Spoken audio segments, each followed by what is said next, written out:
Hello guys, welcome to Java daily series. ఈరోజు వీడియోలో మనం ఫీచర్స్ ఆఫ్ జావా గురించి తెలుసుకుందాం.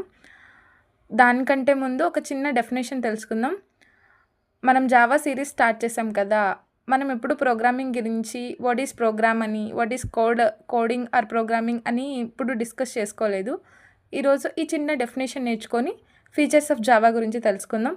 What is programming are coding అంటే a set of instructions or commands in a specific programming language given to the microprocessor to create software applications or websites and other computation tasks. దీన్ని simple టర్మ్స్గా చెప్పాలి అంటే it is about instructing A computer what to do and how to do it అని అనమాట.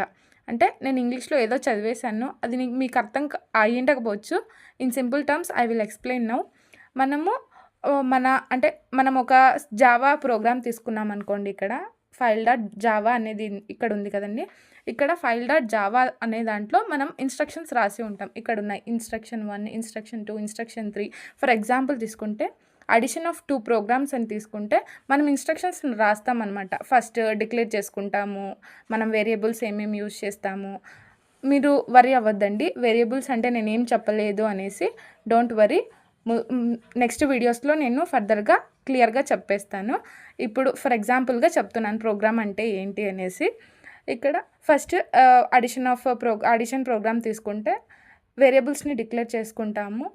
Next ఇన్స్ట్రక్షన్లో దాన్ని addition చేస్తాము, దాన్ని print చేయమని next ఇన్స్ట్రక్షన్లో రాసినట్టు ఇలా ఇన్స్ట్రక్షన్స్ని తీసుకుంటాం అనమాట.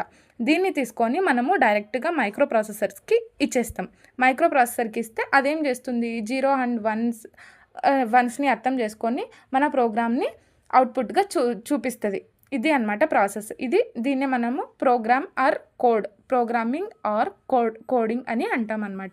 ఈ మధ్యలో డైరెక్ట్ ఇన్స్ట్రక్షన్ తీసుకుపోయి మైక్రో ప్రాసెసర్కి ఇస్తే వర్క్ అవ్వదు. మనం ఫస్ట్ వీడియోలో తెలుసుకున్నాం, ఒక కంపైలర్ ఉంటుంది.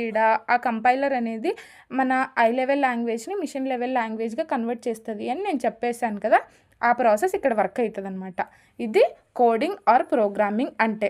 ఇది కోడింగ్ ఆర్ ప్రోగ్రామింగ్. ఇప్పుడు దీన్ని రాసే వాళ్ళు ఎవరు అంటే మనం కోడ్ ఆర్ ప్రోగ్రామ్ రాస్తాం కదా, మనల్ని ఏమంటారు అంటే ప్రోగ్రామర్ ఆర్ కోడర్ అనేసి అంటారనమాట.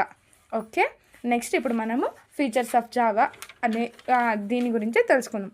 What are